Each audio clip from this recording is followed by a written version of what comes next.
صنعاء ومسقط عماني ويا دمشق بلاد الشام. We've told you Israel has reportedly approved thousands of settler units in the occupied territories. According to Israeli media, Tel Aviv will construct 4,416 settler units in several areas, including East Jerusalem Al-Quds. The units will be constructed in 3 different neighborhoods of the Holy City.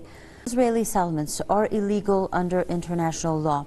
Israel is defying international calls for a halt to the settlement in construction plans.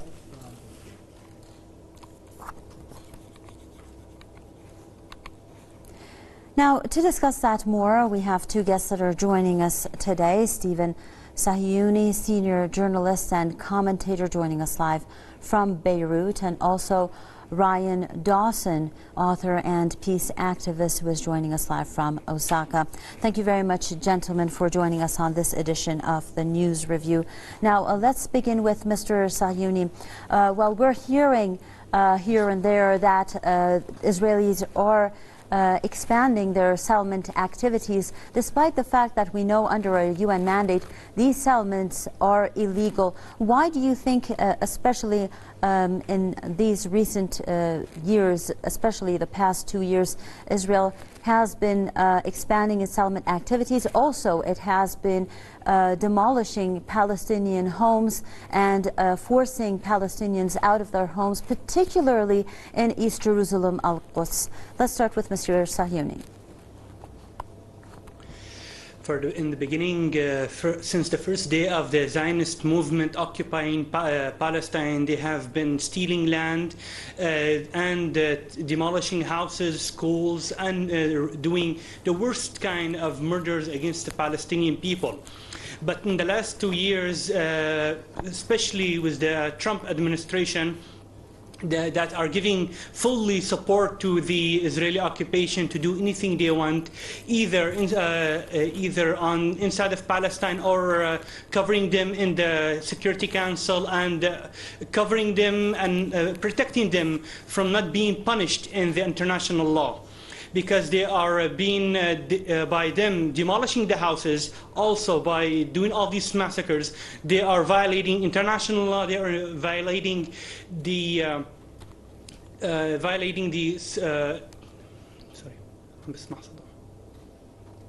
okay, there's a problem in the voice. There seems to be some techno. Go ahead, please, Mr. Sahyuni. We can hear you. Okay, yeah. Also, they have been the American administration have been supported the Israeli occupation, doing all of these massacres, doing all of these stealing this land. The Israelis, they can do anything they want as long as they have the Americans and the Europeans backing them up, and that is the #1 reason why they have the guts to do all of this, because there's no one to stop them. And we've seen in February 15 the Israeli occupation and the Americans sitting with the Arab countries and the Arab Gulf, and they were sitting together, and they have a relationship now between each other. So there is no one in this region and in this world to stop the Israeli occupation except 2 countries, and that is Syria, that's coming out of 8 years of war, also the Islamic Republic of Iran. Those 2 countries, they are the only 2 countries standing in the face of Israel and standing with the rights of the Palestinian people.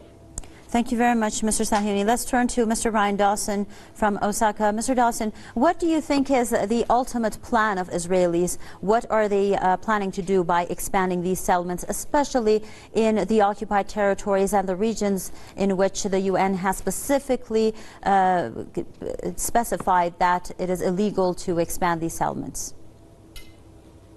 Well, we don't have to speculate that we know what they're doing. They're annexing the territory because they want a Jewish state. And by Jewish state, they mean exactly what that sounds like. It is, they set up ethnic colonies. I don't call them settlements. I call them racial colonies. They are not only demolishing houses, now they're confiscating houses. They're kicking Palestinian families out of the homes, and they're rewarding those to settlers and even taking their possessions, their clothing, everything they own, and they just hand it over to the right category of people, the correct ethnic religious category in their own minds. These are God's chosen lunatics who believe that God is a real estate agent and this land belongs to them according to mythology. So they have every right to be as violent as they want, shoot people's kids, have snipers shooting people in the knees and in the groin and in the eyes, or sometimes just killing them and nothing happens. There's over 300 people murdered since last March. Nothing is done about that. That's just in Gaza. They expand their settlements in the West Bank, and of course they want East Jerusalem. And that's what they're concentrating on now. They have an election in 18 days. There are, 4 parties basically, but really only 2. David Sheen put a nice acronym called SIDE. S for segregation, I for integrating, which is not going to happen, D for domination, and E for elimination. And the majority of the Israeli public support either domination or elimination. They want to annex the territory or dominate Palestinians, throw their kids in prison. They can torture people. They just raided an elementary school, shot up an elementary school and raided it with tear gas. Moments after their international monitors are gone, the Israeli army raids an elementary school. Of course, they're going to confiscate land and houses, and they have the full backing of the United States and Europe, many of whose populations are ignorant to any of this going on. Mr. Dawson? Well, there seems to be some technical difficulties there. Now, moving on, the leader of the Palestinian resistance movement, Hamas, has strongly condemned Israel's latest measures against worshippers in Jerusalem al-Quds. Ismail Haniyeh says Tel Aviv is trying to pave the way for the permanent occupation of the Al-Aqsa Mosque compound. The Hamas leader has also accused some Arab leaders warming of ties with Israel for the regime's latest actions. He has called on Arabs to halt all acts of normalizing ties with Tel Aviv. Israeli forces have recently prevented Palestinian worshippers from entering the Al-Aqsa Mosque.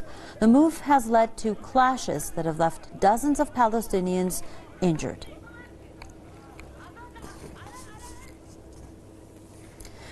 Once again, to continue this discussion, we're joined by Mr. Stephen Sahyouni from Beirut. Now, Mr. Sahyouni, why is Israel stopping worshippers from entering Al-Aqsa Mosque? These are people who are simply there to worship.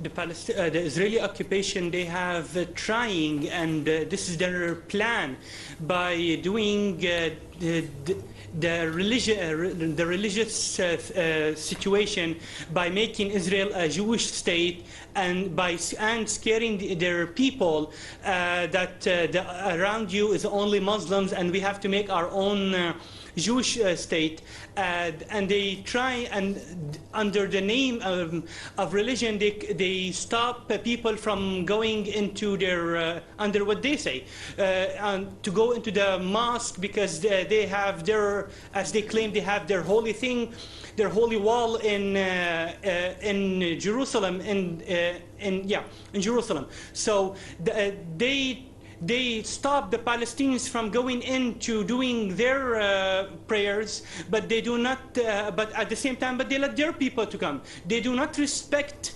religion. They don't respect other people's religion as they claim.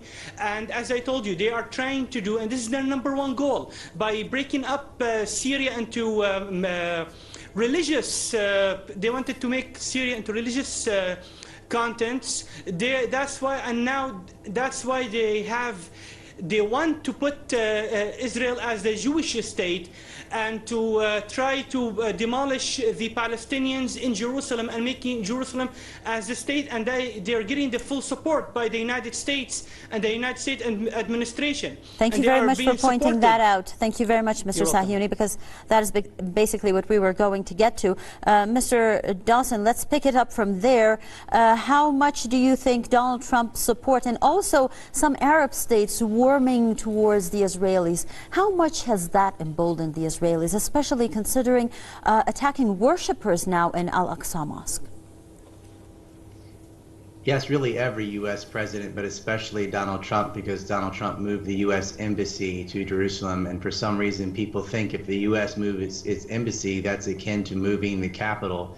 Jerusalem's not the capital of Israel. Tel Aviv is the capital of Israel, but they want to claim Jerusalem as theirs. Jerusalem is supposed to be a shared city for the three large religions, the major religions, Christianity and Islam, and a very small religion, Judaism. But they want that exclusively, and they do this to harass the Palestinians on purpose. They do this to agitate them, to try to provoke a reaction, so that they can justify their ethnic cleansing, land grabbing, annexation, blockade, and torture and jailing and shooting children.